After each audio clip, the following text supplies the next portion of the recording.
पाहत आहे आज, काय सांगा? चांगली गोष्ट आहे.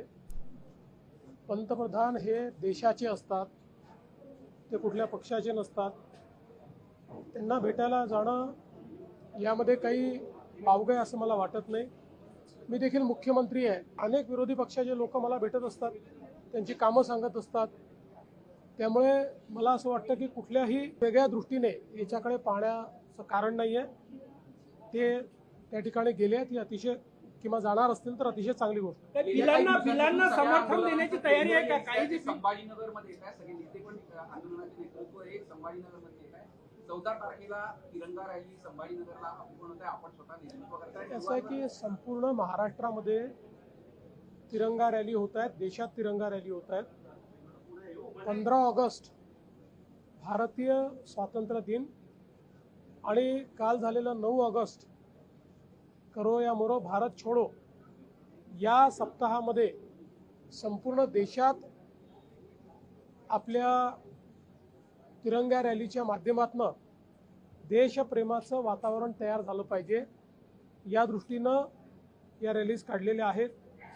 आज मुंबईच्या रॅलीमध्ये मी जाणार आहे, उद्या पुण्याच्या रॅलीत जाणार आहे आणि 14 तारखेला छत्रपती संभाजीनगरच्या रॅलीत मी जाणार आहे. गडचिरोलीचे पालकमंत्री आहात तुम्ही, तिथे 3 विद्यार्थ्यांचा खासगी आश्रमशाळेत मृत्यू झालेला आहे. चौकशी केली जाईल का? गंभीर प्रकरण आहे. सर्पदंशाने मृत्यू झालेला आहे अशी बातमी मलाही मिळालेली आहे. या संदर्भात अधिकची माहिती मी मागितलेली. आपण बोलणार आहोत तक्रारी की शेती हंगामी बागायत असताना देखील जिरायतमध्ये असं एखाद्याचा हे लपवता येत नाही. या संदर्भात गुगल इमेजरी आहे, प्रत्यक्ष ग्राउंड ट्रुथिंग आहे, ड्रोन इमेजरी आहे. कोणाचं सुटलं असेल तर ते इन्क्लूड होईल. कोणी जर त्या ठिकाणी अनावश्यक क्लेम करत असेल तर मात्र त्या संदर्भात भरपूर पुरावे असल्यामुळे त्या पुराव्यांच्या आधारावर निर्णय घेतला जातो. काफी हंगामा हो रहा है, कांग्रेस ने उसे एंटी क्रिश्चियन बताया. देखिए, FCRA के ऊपर बिल लाने का कारण यही है कि लगातार इस देश के अंदर FCRA का उपयोग करके कुछ संस्थाएं पैसा ला रही है और उस पैसे का उपयोग देश विरोधी गतिविधियों के लिए किया जा रहा है. जो अच्छा काम करते हैं उनके लिए इस बिल में कोई अड़चन नहीं है, कोई तकलीफ नहीं है.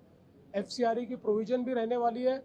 जो हिसाब देंगे उनके लिए उनका लाइसेंस भी रहने वाला है. मुझे विश्वास है कि अगर किसी को इसमें कुछ कहना होगा वो संसद में कह सकते हैं. भारत सरकार रिसेप्टिव है और ये किसी एक समुदाय का इसमें विषय ही नहीं है, क्योंकि केवल क्रिश्चियन संस्थाओं के लिए FCRA नहीं है, सारी संस्थाओं के लिए FCRA ये आवश्यक है. और सारी संस्थाएं किसी भी समाज की हो, जो संस्थाएं जिनको फॉरेन से डोनेशन मिलता है उनको FCRA ये आवश्यक है. अमेरिकेमधनं बरेच स्टेटमेंट येत आहे FCRA वरनं. खरं तर भारताचा अंतर्गत हा सगळा विषय आणि सगळ्या ज्या संस्थांना हे मिळतात त्यावरून हे सगळं FCRA बिल आणणं का गरजेचं आहे या स्टेटमेंटवरूनच लक्षात येतं की अमेरिकेतल्या काही लोकांना FCRAचं अमेंडमेंट बिल येत आहे याची मिरची लागली. याचा अर्थ काय आहे? पण मी पुन्हा एकदा सांगतो की केंद्रातलं सरकार सगळ्यांचं म्हणणं ऐकून घेणारं सरकार आहे. हे कुठल्याही एका समुदायाच्या विरोधात बिलकुल नाही. सगळ्या समुदायांना, कोणालाही कुठल्याही संस्थेला परदेशातनं डोनेशन घ्यायचं असेल तर FCRA ची मान्यता घ्यावी.